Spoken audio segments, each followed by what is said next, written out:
CJP ಪ್ರತಿಭಟನೆ ಕುರಿತು neat topper ಅಚ್ಚರಿಯ ಹೇಳಿಕೆ ಜಾಲತಾಣದಲ್ಲಿ ಬಿಸಿ ಚರ್ಚೆ. ನೀಟ್ ಪರೀಕ್ಷೆಯಲ್ಲಿ ನಡೆದ ಅಕ್ರಮದಿಂದ ಮರುಪರೀಕ್ಷೆ ನಡೆಸುವುದನ್ನು ವಿರೋಧಿಸಿ ಕಾಕ್ರೋಚ್ ಜನತಾ ಪಕ್ಷ ನಡೆಸಿದ್ದ ಪ್ರತಿಭಟನೆಗೆ ದೇಶಾದ್ಯಂತ ವಿಭಿನ್ನ ಪ್ರತಿಕ್ರಿಯೆಗಳು ಬರುತ್ತಿವೆ. ಇದು ನಿಜಕ್ಕೂ ವಿದ್ಯಾರ್ಥಿಗಳ ಮೇಲಿನ ಕಾಳಜಿ ಅಥವಾ ಇದರ ಹಿಂದೆ ಇನ್ಯಾವುದೋ ಹುನ್ನಾರ ಇದೆಯೇ ಎನ್ನುವ ಬಗ್ಗೆ ಸಾಕಷ್ಟು ಪರ ವಿರೋಧಗಳ ಚರ್ಚೆ ನಡೆಯುತ್ತಲೇ ಇದೆ. ಇದರಲ್ಲಿ ಭಾಗವಹಿಸಿದವರ ಪೈಕಿ ಕೆಲವರು ಬೇರೆ ದೇಶದ ಬಾವುಟ ಹಿಡಿದು ಬಂದಿದ್ರು ಎಂದು ಕೂಡ ಜಾಲತಾಣದಲ್ಲಿ ವೈರಲ್ ಆಗ್ತಾ ಇದೆ.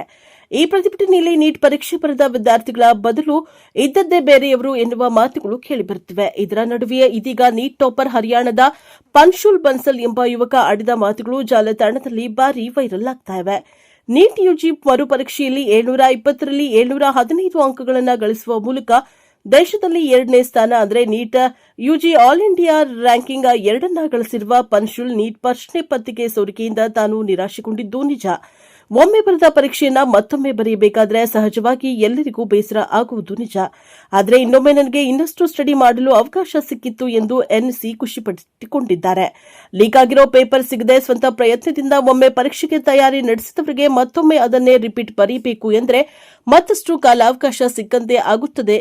ಇದು ಒಂದು ರೀತಿಯಲ್ಲಿ ಒಳ್ಳೆಯದೇ ಆಯಿತು. ಇದರಿಂದ ಇನ್ನೂ ಹೆಚ್ಚು ಸ್ಕೋರ್ ಮಾಡಲು ನನ್ನಂತ ವಿದ್ಯಾರ್ಥಿಗಳಿಗೆ ಅವಕಾಶ ಸಿಕ್ಕಿತ್ತು ಎಂದಿದ್ದಾನೆ. ದೆಹಲಿಯ ಜಂತರ್ ಮಂತರ್ ಪ್ರತಿಭಟನೆ ಕುರಿತು ಹೇಳಿಕೆ ನೀಡಿರುವ ಪನ್ಶುಲ್ ಬನ್ಸಲ್ ಸರಿಯಾಗಿ ಸ್ಟಡಿ ಮಾಡಿದಾಗ ರಿಪೀಟ್ ಪರೀಕ್ಷೆ ಬರೆಯಲು ತೊಂದರೆ ಏನೂ ಇಲ್ಲ.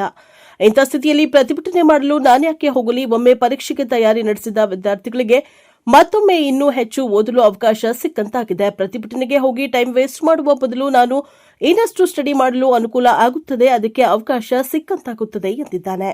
ಮೇ 3ರಂದು ನಡೆದ ನೀಟ್ ಯುಜಿ ಮುಖ್ಯ ಪರೀಕ್ಷೆಯಲ್ಲಿ ತಾನು 706 ಅಂಕಗಳನ್ನು ಗಳಿಸಿದ್ದೇನೆ. ಮರು ಪರೀಕ್ಷೆಗೆ ಇನ್ನಷ್ಟು ಟೈಮ್ ಸಿಕ್ಕಿತ್ತು, ಇದರಿಂದ ಇನ್ನಷ್ಟು ಹೆಚ್ಚು ಅಂಕ ಗಳಿಸಿದೆ. 715 ಅಂಕ ಬಂದಿದೆ. ದೇಶದಲ್ಲಿ 2ನೇ ಸ್ಥಾನ ಪಡೆದೆ ಎಂದಿದ್ದಾನೆ. ಆರಂಭದಲ್ಲಿ ನೀಟ್ ಅಂಕಗಳು ತುಂಬಾ ಚೆನ್ನಾಗಿ ಬಂದಿತ್ತು, ಆದ್ರಿಂದ ಮರುಪರೀಕ್ಷೆ ಎಂದಾಗ ನೋವಾಯಿತು. ಆದರೆ ಇದನ್ನ ಪಾಸಿಟಿವ್ ಆಗಿ ತೆಗೆದುಕೊಂಡೆ, ಮತ್ತಷ್ಟು ಚೆನ್ನಾಗಿ ಬರೆಯಬಹುದು ಎಂದು ಎನ್ನಿಸಿ ಇನ್ನಷ್ಟು ಓದಿದೆ, ಅದು ಸಾರ್ಥಕವಾಗಿದೆ ಎಂದಿದ್ದಾನೆ.